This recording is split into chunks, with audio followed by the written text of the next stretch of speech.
Jordan Brand is about to drop the Ferrari of sneakers. Literally. The Air Jordan 14 Ferrari is finally back. Inspired by speed, luxury, and one of MJ's favorite cars. But is the new 2025 version as good as the original? Let's find out.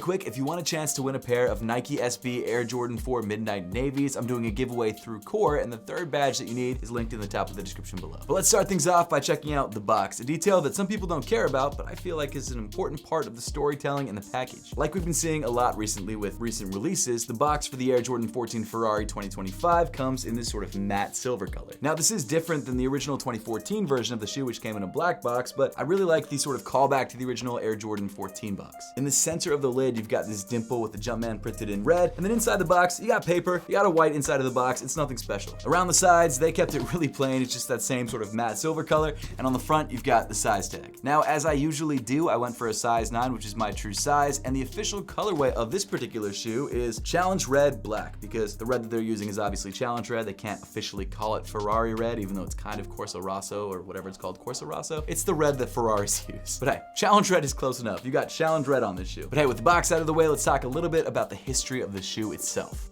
The Air Jordan 14 originally dropped in 1998, and it was the last signature sneaker that MJ wore as a Chicago Bull. Designed, of course, by legendary sneaker designer Tinker Hatfield, the Air Jordan 14s took inspiration from Michael's favorite car at the time, the Ferrari 550 Maranello. From the streamlined shape to the iconic Jumpman shield on the side of the shoe, the entire design screams speed and performance. Fast forward 16 years to 2014, and Jordan Brand took that inspiration literally, releasing the Air Jordan 14 Ferrari in a bold Challenge Red suede upper. Designed, of course, to mimic the signature Ferrari Rosso Corsa. That's what it is, Rosso Corsa color that we've all come to know and love. And as I'm sure a lot of you know who were around at that time, this shoe became an instant classic and resold for a decent amount. Interestingly enough, because Michael Jordan was, of course, retired in 2014, the player who actually ended up wearing this shoe the most, at least on court, was Jimmy Butler when he was on the Chicago Bulls. I mean, this red and black is just the perfect Bulls colorway, and it makes sense that Michael Jordan's son would be the one rocking this shoe. And now, in 2025, for the first time ever, Jordan Brand is bringing the Air Jordan 14 Ferrari back, but with some light changes. The new upcoming Ferrari 14s are releasing on June 11th, 2025 for a retail price of $210. Now, I don't know for sure if that's confirmed yet, but that's a number that I've been seeing floating around the internet. The release is soon though, so that should probably be the right number, right? Like I would assume. And yes, $210 is a premium price tag, but for the quality of materials that you're getting, maybe not so much compared to the original, but compared to other shoes in the market, it's not a terrible price. Of course, if you're watching this video before they release and you want to grab a pair early, make sure to check them out through the YouTube shopping tab on your screen, or if you're watching this video after they release and you want to check the resale price again, YouTube shopping tab right there on your screen. But now let's get into the materials that make up the 2025 Air Jordan 14 Ferrari. And starting off around the toe and actually covering really a majority of the sneaker, you've got this bright red suede. Now, because I don't have the original 2014 pair in hand, I can't show you side by side the differences, but one thing you might notice even without having that shoe next to this shoe is that the suede looks a lot more evenly colored. It's all one very consistent red. Not only that, the suede is also a lot less hairy. And consequently, there's not really a lot of color variation in the suede when you swipe it back and forth. You don't really see any differences there, so it's kind of a, I gotta be honest, kind of a more boring release. Is that crazy to say? I don't know, but it just doesn't feel as premium. I hate to come right out of the gate with criticism, but I have to say, for the main part of the shoe that people look forward to, that red suede, that premium buttery suede, you get more of a, I guess a creamy suede, more of a, I can't believe it's not butter suede. It's a little disappointing. That being said, if you don't own the 2014 pair, or maybe haven't seen the 2014 pair in person, it still looks really nice. And because the suede has almost an Alcantara feel to it, it kind of ties in a little bit better, I guess, than the suede did, because it kind of feels like a steering wheel in a high-end car. Continuing up on the toe, you get to this embroidered Jumpman in black at the bottom of the tongue, and then continuing up to the tongue, you've got this black fabric material that doesn't feel especially nice. It's perforated, and then weaving over the tongue, you've got these black oval laces that have these silver metal lace tips. Now, another difference that is hard to see when you don't have the shoes side by side is that the tongue on the 2025 version of the shoe is shorter. I mean, like maybe a finger length shorter, at least from what I can tell. However, even though the tongue is shorter, you've still got the same design details on the tongue, like the yellow Jordan text, this yellow sort of plastic rod that gives the tongue its shape, and the 14 in Roman numerals on the back. Then moving inside the shoe, you've got this black fabric sock liner, which apparently is different than the original 2014 release. And rounding off the inside of the shoe, you've got this black insole with the Jumpman printed on the heel in white. And actually, surprisingly, you've got these two little, like, I guess ortholite pods maybe, or some sort of softer foam pods on the forefoot and on the heel. Now, one thing I've got to say about the Air Jordan 14 is that I personally think it's one of the most comfortable Air Jordan retros. I think the Air Jordan 13, in my opinion, is probably the most comfortable, but the 14 is a close second. Although the upper is pretty warm, is very well padded. You've got some ventilation holes, or a ventilation hole in the midsole, which we'll talk about in a little bit, which does allow for some airflow. And underfoot, you've got some really nice cushion, which again, we'll talk about in a minute. But overall, one of the more comfortable retros. So if you're trying to rock this shoe all day and you don't want to feel like you're rocking a pair of bricks, like maybe a pair of 3s, which I know people say are comfortable. Come on, 3s aren't that comfortable. Then go with a pair of 14s. I get that the hype is not as high, but they feel great, relatively, compared to other Jordans. As far as sizing goes for this shoe, I mean, I obviously can't compare it side by side to the 2014 pair because I do not have that release. I will say that this 2025 version of the shoe does seem to fit me true to size. Now, I wear Air Jordan 14s true to size, so for me it felt just like every other pair of Air Jordan 14s, but if you have a chance to try the shoe on first before you buy it, I would definitely do that to make sure that you're grabbing the right size for you. Especially because everyone's feet are different, and if you feel like they fit a little bit differently for you, let me know in the comment section down below. Continuing back on the shoe, on the lateral side, you've got that iconic yellow Jumpman jewel, which of course is in the shape of a shield to sort of mimic the dancing horse Ferrari logo, which I actually really like. Obviously, it's not too similar to that logo, but it's definitely inspired by. And it does give the shoe a really cool, unique look, which I like a lot. Moving around to the heel of the shoe, you've got this, not really a heel tab, but this TPU detail that's sewn onto the back of the shoe. It's meant to mimic tire tread, which is also something you see on a lot of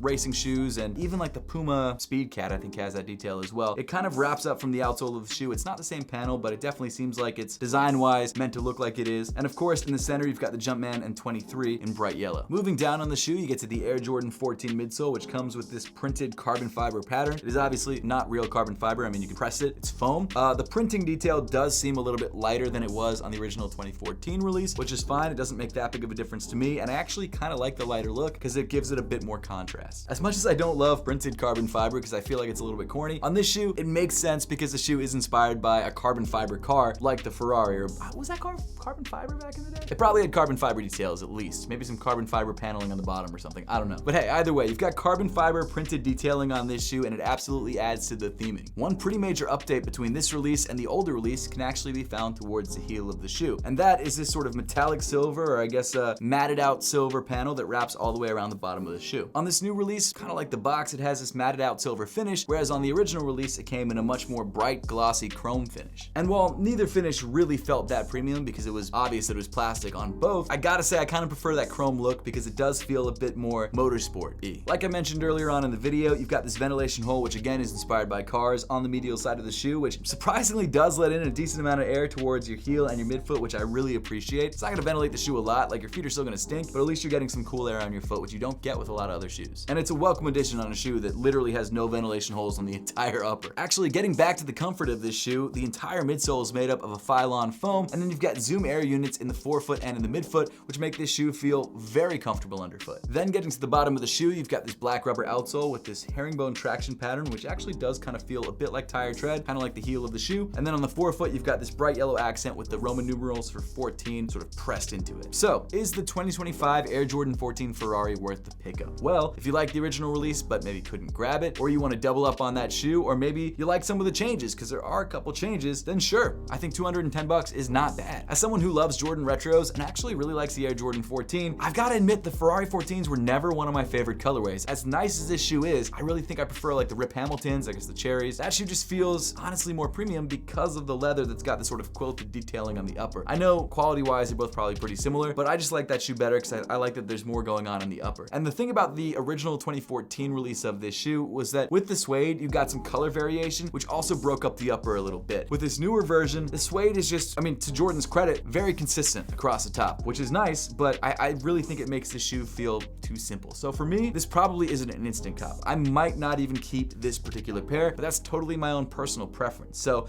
if you feel differently about this shoe, if you're nostalgic for this colorway, or maybe you really want this pair because you love the way it looks, great. Is this a shoe that if released in 2025 for the first time, people would be all excited about? In my opinion, no. I think the style is different now, and I think the shoe is just really only going to be popular because it's one of the more popular Air Jordan 14 colorways. Is that a bad thing? No, not at all. But either way, I think Jordan Brand did a decent job bringing this shoe back. There are things that I wish were different, like the suede, but overall, it's still a very good release, and it's still worth picking up if you like the shoe. But hey, if you made it to this point in the video, let me know your thoughts on the new 2025 Ferrari 14s in the comment section down below. As always, thank you so much for watching. Make sure to subscribe if you haven't yet, and I'll see you all in the next one.